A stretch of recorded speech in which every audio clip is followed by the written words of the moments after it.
Finally, splitting my 6-month-old Sundew. These living jewels have been thriving on my desk, and it was time to give them more room to glow. In this video, I'll show you my step-by-step DIY process. Cleaning and dividing.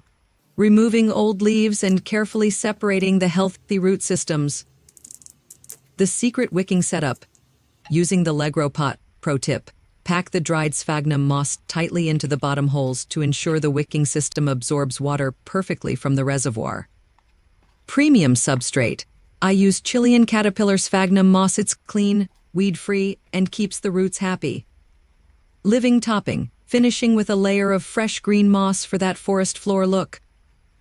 Now they are back on my side table in the LeGrow Sundew growing kit. With automatic full-spectrum lights and a once-a-week watering schedule, I've finally achieved my dream of hassle-free indoor gardening. What's your favorite indoor carnivorous plant? Let me know in the comments.